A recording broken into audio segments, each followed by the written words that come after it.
Boa noite a todos presentes. Eu sou a Zelma Padilha, secretária-geral do Conselho Regional de Farmácia do Rio Grande do Sul, e hoje aqui representando a diretoria do Conselho. Após uma acentuada melhora na pandemia de Covid no Brasil, é possível afirmar que estamos vivendo, neste primeiro semestre de 2022, uma epidemia de dengue no país. Segundo dados do Boletim Epidemiológico número 9, publicado pelo Ministério da Saúde em março deste ano, os 2 primeiros meses de 2022, os casos de dengue tiveram um aumento de 35,4% em relação ao mesmo período do ano passado. De acordo com o material, foram registrados 30 óbitos e mais de 128 mil casos de arbovirose. Em alguns locais do país, a situação é pior. A região sul, por exemplo, aparece em segundo lugar entre as mais atingidas, com cerca de 198 casos por cada 100 mil habitantes, ficando atrás apenas da região centro-oeste, onde a taxa de incidência foi a mais alta, registrando 648 casos por 100 mil habitantes. Considerando esse cenário atual, precisamos falar sobre a dengue e o seu mosquito transmissor. Portanto, a palestra de hoje visa entender as principais características da doença, as diferenças entre as arboviroses, como deve ser feito o manejo do paciente, como ocorrem as notificações de casos confirmados no SINAM, além de trazer informações importantes sobre os testes e as vacinas contra a dengue. Para falar sobre o tema, convidamos o farmacêutico Roberto Cancherini, nosso querido presidente, foi vice-presidente, está sempre conosco. Mestre em Biociências e Reabilitação pela UBRA e pós-graduado em Transformação Digital pela FGV. Agradeço a todos pela presença nesta noite, em especial ao Roberto, por aceitar o nosso convite e compartilhar os seus conhecimentos conosco. Antes de darmos início ao evento, alguns recadinhos. Solicito que todos coloquem os seus nomes completos no chat, que aparece ao lado, para que depois possamos fazer a conferência da participação e gerar os certificados via acesso restrito após o evento. Pedimos também que todos fiquem com seus microfones desligados para evitar ruídos durante a apresentação. A palestra será gravada e disponibilizada em nosso acesso restrito posteriormente.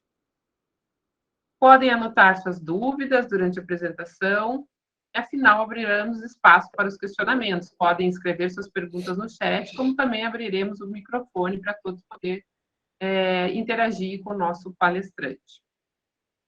Desejamos a todos um excelente evento. Roberto, a palavra está contigo. Olá, boa noite. Escutando certinho? Joia. Boa noite, obrigado pelo convite para a diretoria do Conselho Regional de Farmácia. É sempre um prazer poder contribuir com conhecimento aí para os nossos colegas farmacêuticos e estudantes de farmácia. Eu vou compartilhar aqui a minha tela com vocês e a gente vai já começar o nosso bate-papo e depois eu reservei um tempinho para a gente fazer uma conversa para tirar as dúvidas, né? Então, está compartilhando? Acho que já compartilhou, né? Sim, compartilhou. Joia. Show de bola. Então, nosso bate-papo, a gente vai falar de testes e de vacina da dengue. Como a Zelma falou, a gente está enfrentando aí um surto e, na verdade, se vocês acompanharam as notícias durante a pandemia, a gente teve alguns surtos durante a pandemia, mas eles não eram noticiados, né? Porque as atenções estavam todas voltadas para o coronavírus. Então, eu sou farmacêutico, né? Tenho um mestrado na área de cuidado, né? Que é a farmácia clínica onde eu atuo, e atuo como gerente de serviços de saúde da rede São João. E também sou professor de graduação, curso de farmácia da FASURGS, professor de pós-graduação da PUC do Rio Grande do Sul. Então, vou falar rapidamente, só para a gente ficar na mesma na mesma página, né? Ali como a Zelma mencionou na fala de abertura, a dengue é uma doença febril, né, aguda, causada por um arbovírus. O que é um arbovírus? É quando o vírus é transmitido por um mosquito, né?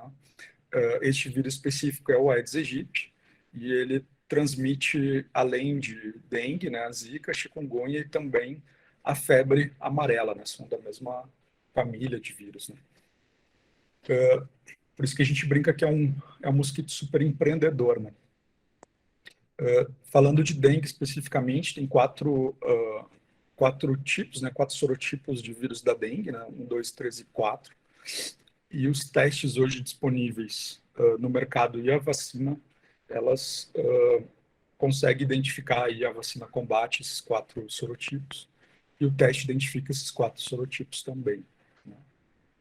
Uma coisa importante, assim, que tem levantado dúvidas de colegas que a gente atende bastante, é sobre a questão de transmissão, né? Então, acho que as pessoas ficaram muito tempo focado em coronavírus, né, em Covid, e aí elas acham que dengue também tem a transmissão de pessoa para pessoa, né? Então, a arbovirose tem essa característica de não haver transmissão por secreções, né? Nem por superfície, nem por alimento, né? Não tem nenhum tipo, assim, se um colega de vocês, no ambiente de trabalho de vocês, positivou para dengue, não tem nenhum risco de vocês se positivarem também, a contrair a doença, exceto se o vetor, que é o mosquito, estiver circulando neste ambiente de trabalho de vocês, né? O que é bastante raro, porque o mosquito ele está sempre em zonas mais rurais, zonas mais onde tem bastante vegetação, acúmulo de lixo, né, de água parada. Só um pequeno resuminho, né, da dengue, né? Os sintomas a gente sempre classifica em dengue simples e dengue hemorrágica, que é a versão mais forte da infecção, né? A diferença dela basicamente é a hemorragia, né? Mas a febre é alta nas duas, né? O início normalmente é de 2 a 7 dias na dengue simples. Na dengue hemorrágica ela vai persistir por mais de 10 dias, né? A dor de cabeça também em duas, dor atrás dos olhos, dor nas articulações é bem característica, né? Vômitos persistentes, as manchas vermelhas, tipo sarampo, é muito característico na dengue. Eu vou mostrar para vocês depois, inclusive, a diferença desta para as outras arboviroses, né? E o tempo em que aparecem essas manchas é uma característica, né? Fraqueza e perda de peso vem na dengue simples, né? Na dengue hemorrágica, a gente tem aí uma característica de uma dor super forte no abdômen, né? Intensa, uma retenção muito grande de líquidos por causa da inflamação. Então, é importante estar alerta a esses sinais. Eles são bem diferentes dos sinais hoje dessa cepa do SARS-CoV-2, né? Que causa COVID. Então, os sintomas são diferentes, né? A gente vê aí as pessoas agora com COVID com sintomas mais leves, não, a maioria não tem febre, então a gente consegue identificar mais claramente agora a diferença de dengue para COVID-19 do que antes, né? Então, um pouquinho das diferenças, né, entre as três, eu destaquei aqui a febre, ela é mais persistente na dengue, né? Na zika ela é ausente, a febre normalmente. Chikungunya dura um pequeno período, né, de 2, 3 dias só. A dor nas articulações é muito mais intensa em chikungunya, então, enquanto na dengue é moderada e na zika é um pouco mais fraca.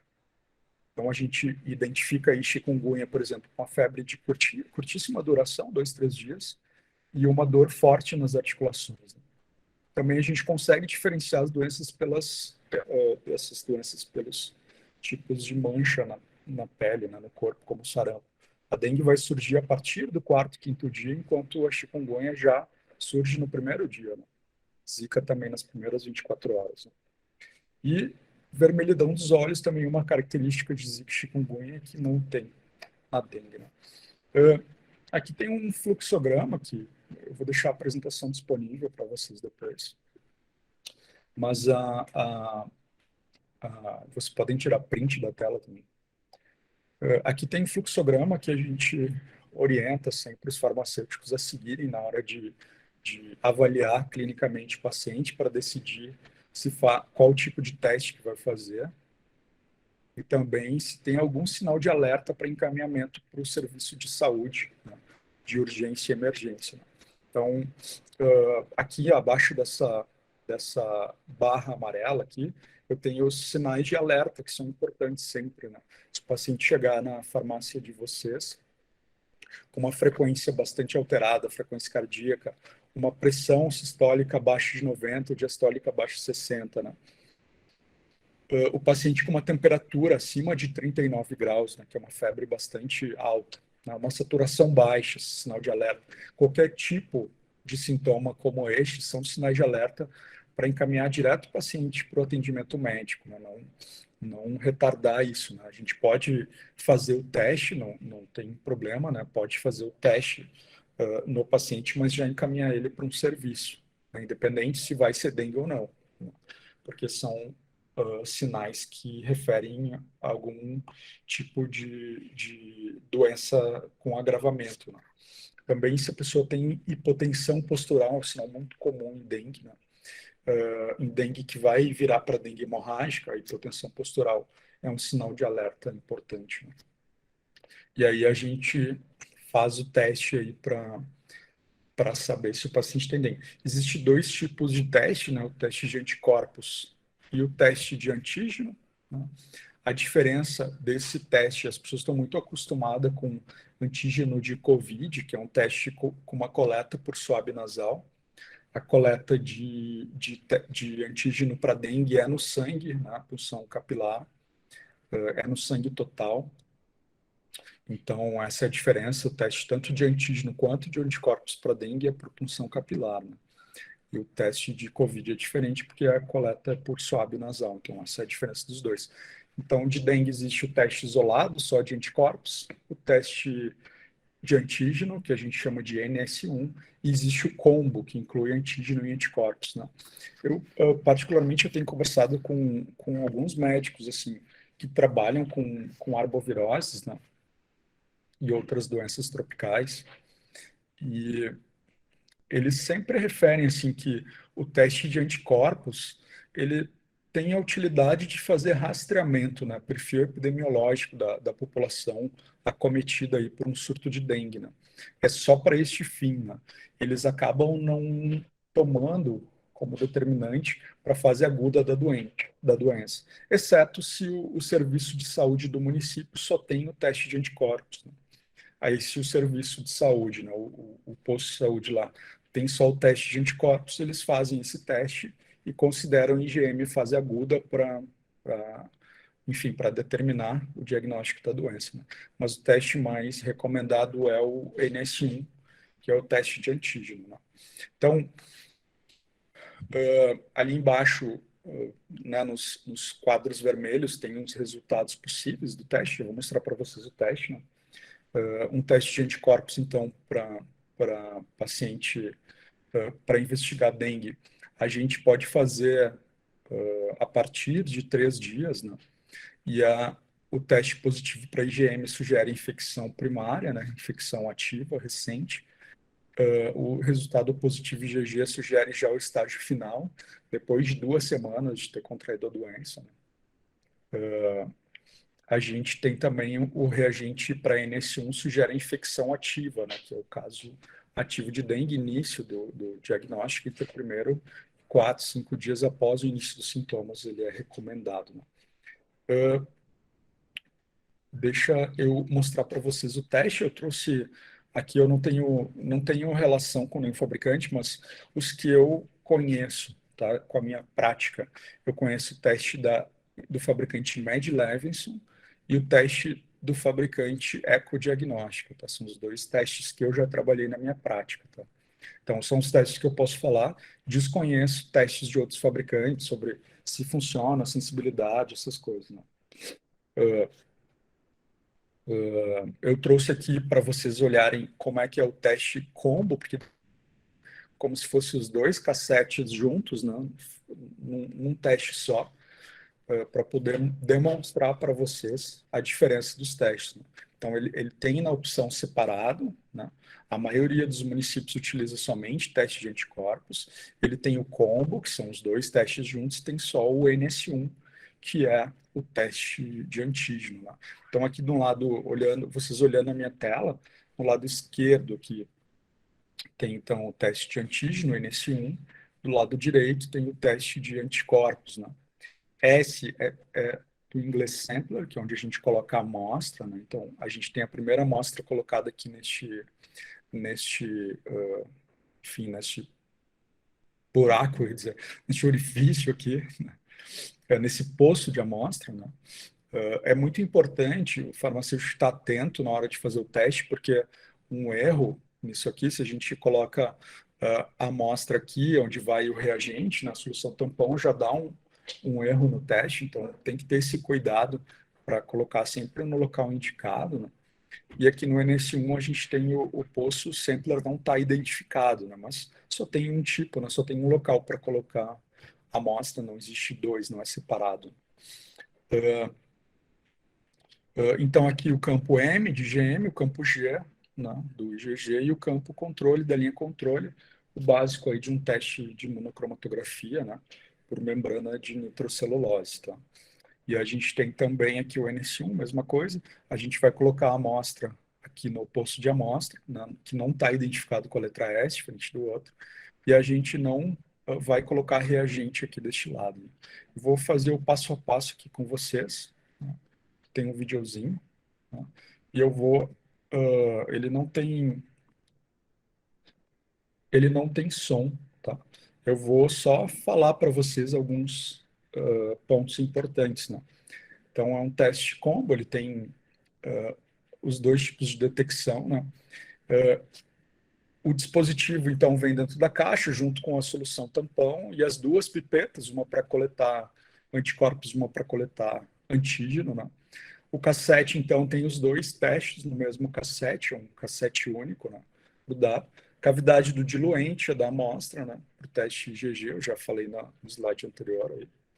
E aqui é o teste nesse um antígeno, e é onde a gente vai colocar a amostra é ali na cavidade, no posto de amostra.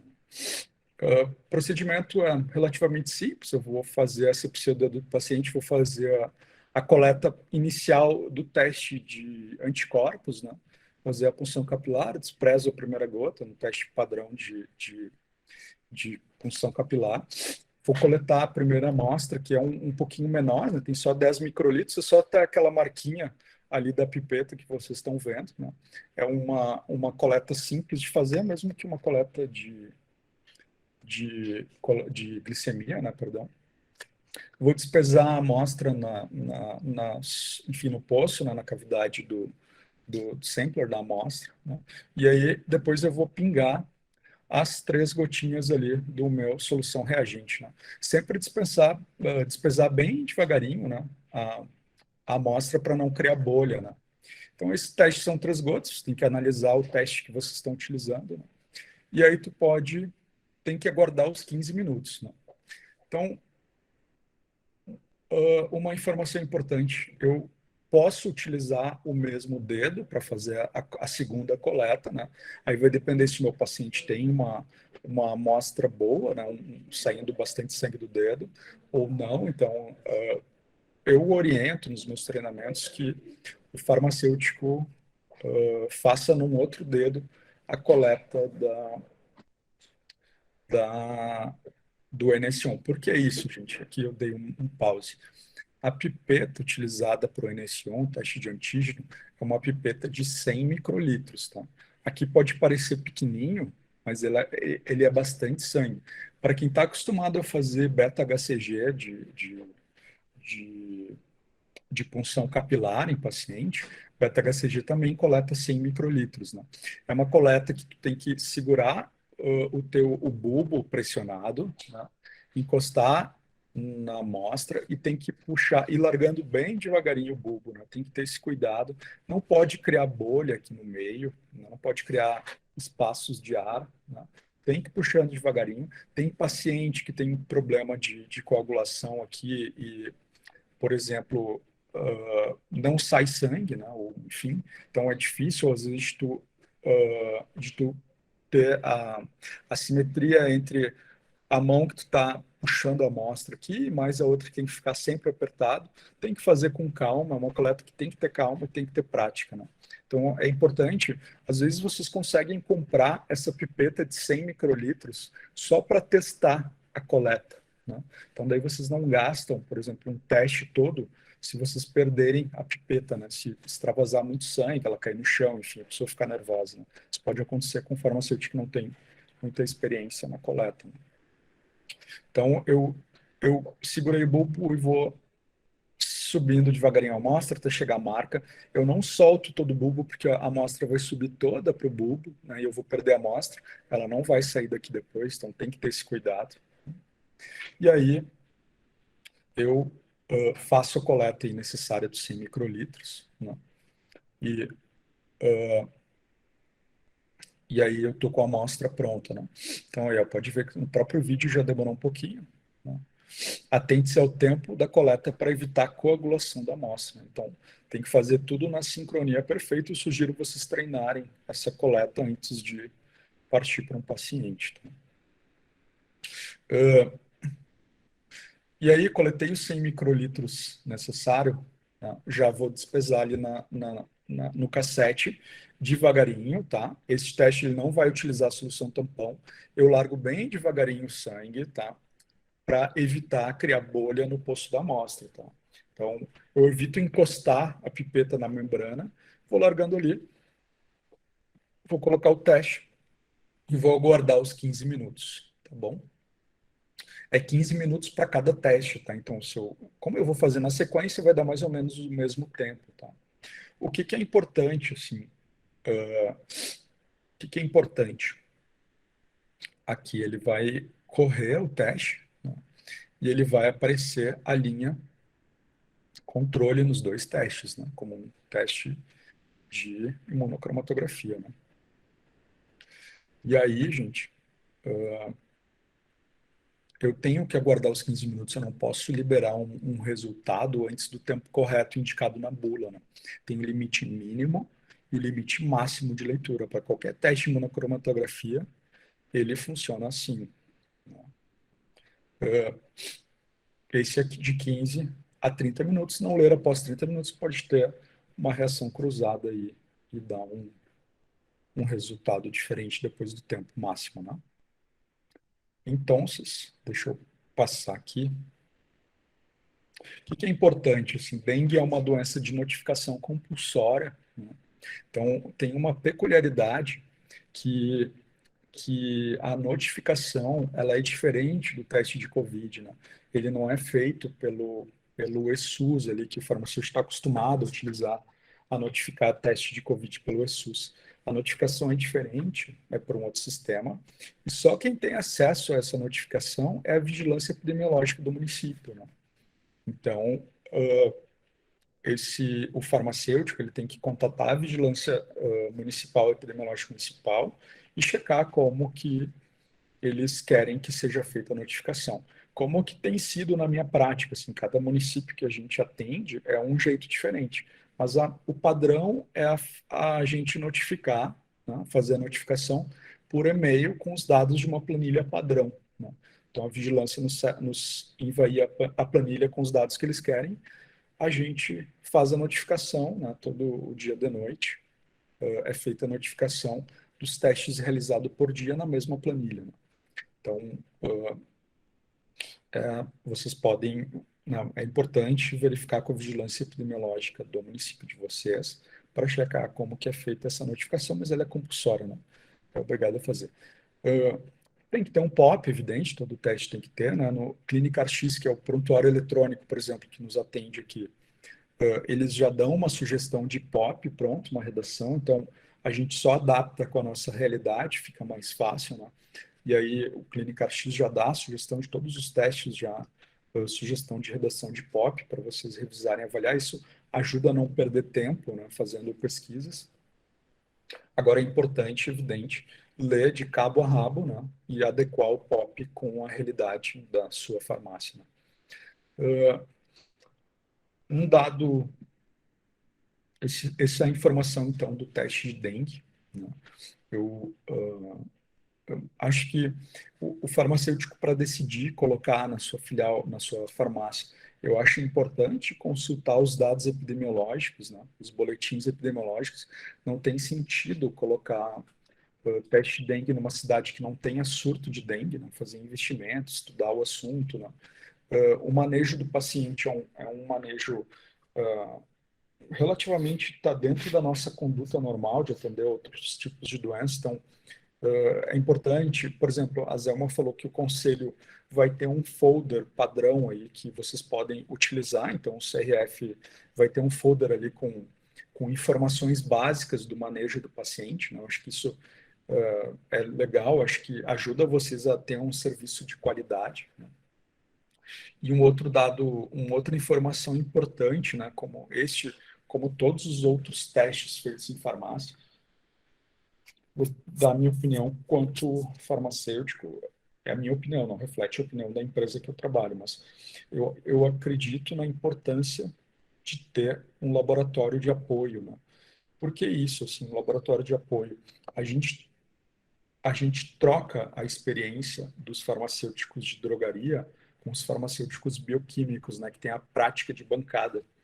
Então, a parceria, né, a relação que existe, não só a relação comercial, mas a relação técnica entre uma farmácia comunitária e um laboratório de análises clínicas, eu acho fundamental para oferecer um serviço de qualidade para o paciente, né?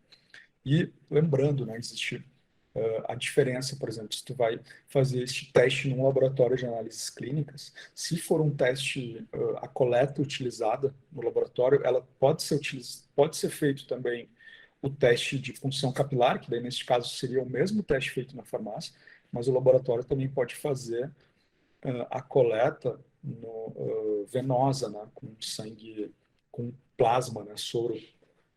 Então, isso é uma amostra mais limpa, né, para a gente fazer um teste. Então, existe diferença. É importante ter noção da diferença de um teste de rastreamento feito numa farmácia e um teste de diagnóstico feito no laboratório. Isso se dá em razão da amostra, né, e das fases pré-analítica e analítica feito no laboratório, de todas as questões que envolvem um teste laboratorial. A gente está falando aqui nesta palestra de um teste laboratorial remoto, né? E aí, quando a gente fala disso, a gente está falando de triagem, né? A gente não está falando de diagnóstico. A gente faz o teste, emite o laudo técnico, né? E quem vai fazer o diagnóstico vai ser sempre o médico, né? Que ele pode olhar o exame, por exemplo, se der um negativo, ele pode pedir para repetir no laboratório. É direito do médico, né? Direito do paciente também. Gosto de deixar isso claro, assim. De documentos, né, que a gente tem que entregar para o paciente. É a declaração de serviços farmacêuticos, do serviço prestado, está na RDC 44 de 2009, e o laudo do resultado do exame. Pode ser tudo no mesmo documento ou em documentos separados. Essas são as informações dos testes, e aí eu quero falar um pouquinho da vacina da dengue, né? A vacina da dengue é uma vacina relativamente nova no mercado. Para vocês terem uma ideia, existe algumas vigilâncias, tá? Mais de uma já, que nos procurou para saber por que a gente estava divulgando vacina de dengue se ela ainda não estava no mercado, né?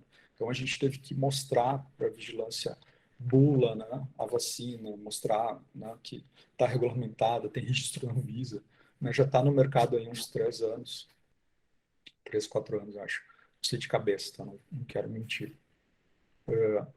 É uma vacina segura, né? O que aconteceu com essa vacina? A Dengvax é a única vacina que tem no mercado, tá? O que aconteceu com essa vacina? Ela teve os estudos, ela foi aprovada, né? Enfim, em vários países do mundo. E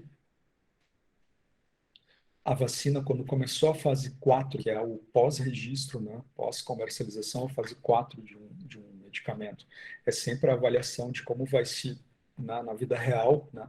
O que foi estudado, né, nas fases 1, 2 e 3, na pré-clínica 1, 2 e 3, a gente vê na vida real a fase 4, né? Que é onde tem a farmacovigilância, que é uma das partes mais importantes, inclusive, de uma pesquisa. E aí o farmacêutico tem um papel fundamental, que é notificar, né? o sistema Vigimed com os efeitos aí de reações adversas de medicamentos. Mas o que eu quero dizer para vocês? Que essa vacina, quando ela entrou no mercado, ela era feita em pessoas que já tiveram dengue e que nunca tiveram dengue, né? E ela começou a dar bastante reações em pessoas que não tiveram tido a infecção prévia, né? E aí ela foi recolhida do mercado, né? Tiveram mais estudos, e aí foi definido pela autoridade sanitária, pela Anvisa, que essa vacina só poderia ser comercializada para pessoas que já tenham tido infecção prévia de dengue, né? Por que isso? É uma vacina de vírus atenuado, que a gente chama, né? É uma plataforma utilizada também para vacina de febre amarela, para tríplice viral, né? Todas as vacinas de vírus atenuado, o objetivo dela, de uma linguagem mais simples, é causar uma infecção de forma leve na pessoa, no indivíduo, para que o próprio sistema imunológico crie defesas e se defenda da infecção. Esse é o objetivo, né? E aí essa vacina lá no início, quando foi aplicada, ela começou a dar reações bastante fortes nas pessoas. Então teve essa fase 4, essa farmacovigilância, e a indústria teve que, a indústria e a Anvisa voltaram atrás e recomendaram essa vacina só para pessoas com infecção prévia, né? Então, é uma vacina recombinante e atenuada, né? Ela é indicada para crianças a partir de 9 anos de idade, adolescentes e adultos até 45 anos, né? Então, é limitado nessa faixa etária, não tem estudos suficientes para menores de 9 anos e também para maiores de 45 anos. Até o momento, a bula tem esse limitante de idade, tá? Como eu falei anteriormente, ela é indicada somente para indivíduos previamente infectados por um dos subtipos, né, dos sorotipos do vírus da dengue, né? Mesmo que as pessoas vivam em áreas endêmicas, né, onde está tendo um surto muito grande, ou, enfim, eventualmente, uma endemia, né? As características dessa vacina, né? Ela é de aplicação subcutânea, então, tem essa diferença que normalmente as vacinas são de aplicação no deltoide intramuscular. Essa vacina, diferente disso, ela é subcutânea. O esquema vacinal dela é composto por 3 doses, com intervalos de 6 meses entre elas, né? Então, é necessário esse intervalo de 6 meses, que é para o corpo produzir a melhor resposta imunológica, né? Depois, 3 doses aplicadas aí para completar o esquema todo. Eu falei que é um vírus atenuado, né, que é um vírus vivo, enfraquecido em laboratório, né? Ela tem uma particularidade que ela não pode ser aplicada com qualquer outra vacina, mesmo que no mesmo dia, né? A gente sabe que a regra de aplicação de vacinas de vírus vivo, de vírus atenuado, é que se você aplicar no mesmo dia, não tem problema. Eu posso aplicar uma num braço e uma no outro. Agora, se não for no mesmo dia, existe um intervalo de 30 dias entre elas. No caso da vacina da dengue, eu não posso aplicar ela com outra vacina, seja de vírus inativado ou seja de vírus atenuado, né? Por exemplo, eu não posso aplicar dengue no mesmo dia que eu aplico febre amarela. Ela tem essa particularidade, e na bula também ela refere que não deve aplicar essa vacina com qualquer outro medicamento injetável, né? Isso é evidente, é para que possa ser feito mais estudos ainda para avaliar a segurança da aplicação simultânea dela com outros medicamentos, né? É uma vacina que requer constituição, ela vem, então, o frasco de diluente, né, e o frasco com poliofilizado. A gente precisa fazer a reconstituição antes de aplicar, né?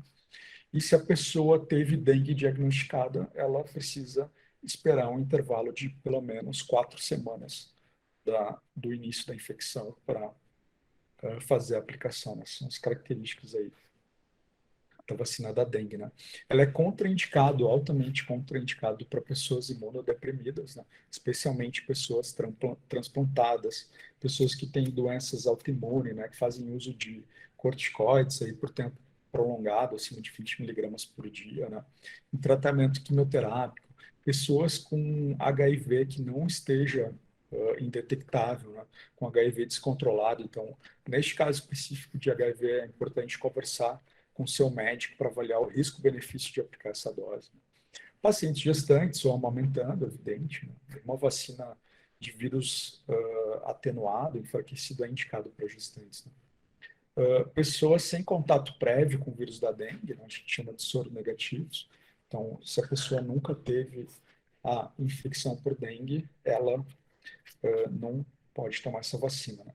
Para esse tipo de questão, é indicado o teste de anticorpos, né? Esse vai conseguir avaliar se a pessoa já desenvolveu anticorpos para dengue, porque a pessoa pode ter tido dengue no passado e não foi diagnosticada na época, né? Teve todos os sintomas, né? E tratou como se fosse algum outro tipo de doença, de infecção, né? Acabou não tendo o diagnóstico correto pelo médico, né? Por qualquer motivo que tenha acontecido, né? Ou, enfim, não foi na época, não teve a indicação de fazer o teste, ou não tinha teste disponível para o diagnóstico, né? E aí a pessoa pode fazer um teste de dengue de anticorpos para avaliar se tem anticorpos, né? Se ela é soropositiva para dengue, para poder aplicar essa vacina, né? Alergia grave a algum componente da vacina, isso é uma contraindicação normal para qualquer tipo de medicamento, né? E como qualquer outra vacina de vírus atenuado ou de vírus inativado, a gente nunca administra uma vacina se o paciente está com febre aguda, né? Tem que esperar pelo menos 24 horas sem uso de antitérmico para aplicar a vacina, né? E aqui umas dicas importantes, né? A gente sempre, quando faz uma vacina que ela tem esquema vacinal de mais de uma dose, a gente já faz o aprazamento com o paciente, né? A gente já coloca na carteira de vacina ali quando é que vai tomar as próximas 2 doses. É importante contatar, né, esse paciente um pouco antes para o paciente se programar de vir até o serviço, né, até a farmácia. É importante garantir o estoque, né? Não deixem para comprar a segunda dose muito próximo da aplicação, porque o paciente pode chegar lá e não ter a dose, né? Se vocês não fizerem esse contato prévio. E é importante fazer o acompanhamento do paciente aí por pelo menos 72 horas após a aplicação da vacina, para justamente vocês ajudarem, enquanto farmacêuticos, no papel de farmacovigilância, né? Que é identificar aí os efeitos colaterais, as reações adversas, a vacina e poder notificar no Vigimed, né? E eu deixo uns links de apoio aí, tem bastante vídeos de treinamento, né? De como fazer o teste. Eu vou mandar aqui depois para a Zelma para ela disponibilizar no site do conselho, né? E é isso, deixar meus contatos, meu WhatsApp aí, se vocês quiserem me contatar, tirar dúvidas, eu estou à disposição para ajudar no que for preciso.